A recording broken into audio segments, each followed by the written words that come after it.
The Syrian people have endured 4 years of extremely violent conflict. During these 4 years, more and more people have been forced to abandon their homes because of the bombing.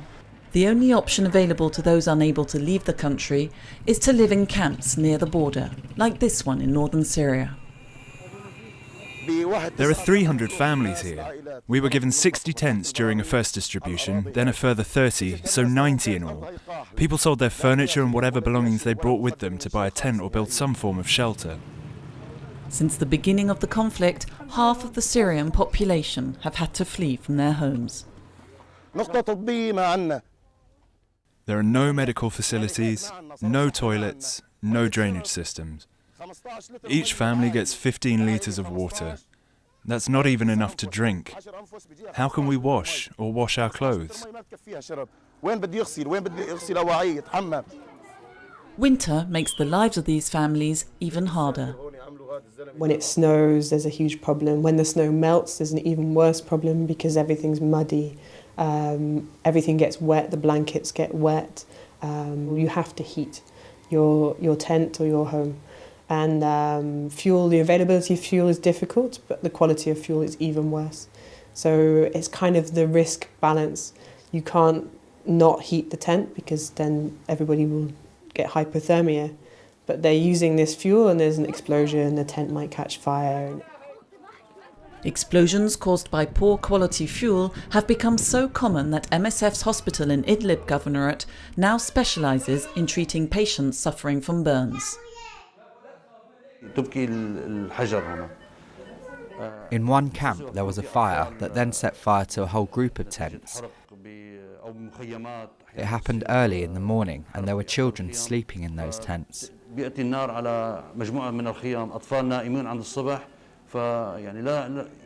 not their fault. People are getting burned because they're trying to keep warm or because of barrel bombs exploding.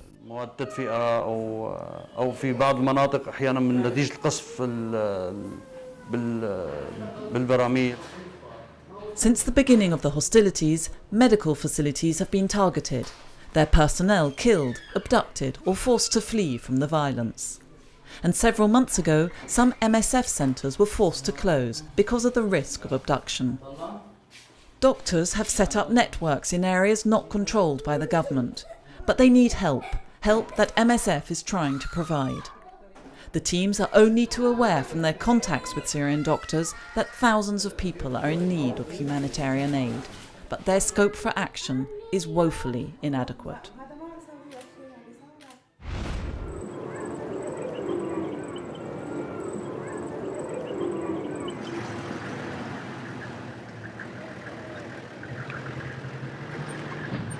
The Ebola epidemic may well be slowing down, but it's not time yet for the teams working in the affected countries to relax their efforts. There are still small pockets of infection in Guinea and Sierra Leone, and people continue to be resistant to awareness campaigns. Timing is critical. Just one case of Ebola not detected in time can be enough to wipe out all the work put into containing the epidemic. So, to ensure that people understand and integrate infection prevention advice, health promotion teams like this one in Monrovia repeat the same messages time and time again. We have to ensure that people are aware that once there's an outbreak, in future it's possible that we may most likely have another outbreak, and home burial or touching of their bodies is one of the things that we have to think about and consider, do some behavior change. Once the epidemic is over, countries affected by the outbreak face the challenge of restoring their already fragile healthcare systems that have been reduced to a state of collapse.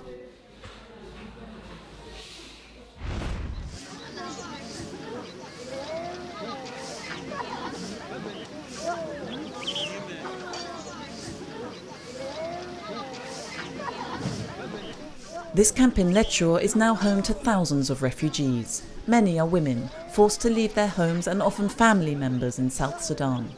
If they're by themselves with only female members, they're very vulnerable. So they're vulnerable to attack, they're vulnerable to rape, they're vulnerable to theft. And we haven't seen very much rape yet. I think it's because it's underreported.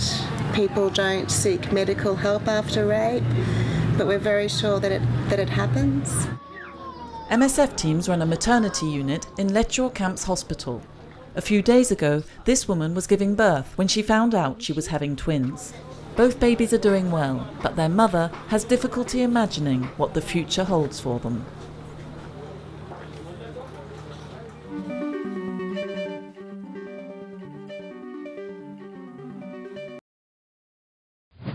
Ignored for the past 50 years, the needs of patients suffering from tuberculosis are finally being addressed, especially for patients with a multi-drug resistant form of the disease, who can now hope to have access to effective treatments within the next few years. So why are these new treatments needed so badly? Multi-drug resistant tuberculosis is a real killer and a major public health issue. Tuberculosis, or TB, is an infectious disease that is treated with antibiotics. But some bacteria have found ways to resist or fight off the drug due to incorrectly administered treatment. When the two main antibiotics stop being effective against the disease, it is labelled multi-drug resistant tuberculosis, or MDR-TB. These are the 27 worst affected countries. Because it exhausts all available treatment options, MDR-TB is very hard to treat. Treatment lasts 2 years and patients take up to 14,600 pills and have hundreds of injections. Treatment is successful in only 50% of cases and causes severe side effects. Each year there are an estimated 450,000 new cases of MDR-TB, and until now these patients have been ignored by pharmaceutical research. In 2012-2013, there was a major development: the registration and clinical trials of 2 new drugs, bedaquiline and delamanid. But 2 years on, fewer than 3% of patients have access to one or other of these drugs, despite their proven effectiveness. Why? Because the use of these drugs, still in the development phase, remains a long and complex process. We still lack scientific information. How can the different drugs be combined to deliver effective treatment without causing serious side effects? This situation is set to change thanks to a project bringing together MSF and 2 partners and funded by UNITAID. In 4 years' time, in 16 countries, 2,600 patients with MDR-TB will have access to treatment that will include the new drugs, and clinical trials will determine which combination of drugs will deliver the best treatment. By speeding up research, this project may provide hundreds of thousands of people access to effective treatment, the best way to stop the spread of the disease.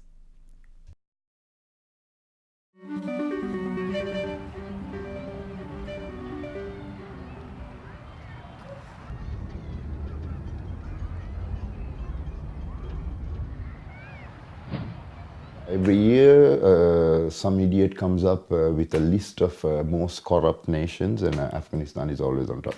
Here's a country that, by all conservative estimates, has had, some say, $2.7 trillion pumped into that country. On the issue of, well, the benefits not really trickling down to the population after 15 years of continuous pumping of enormous quantities of money. Yes, I've seen that.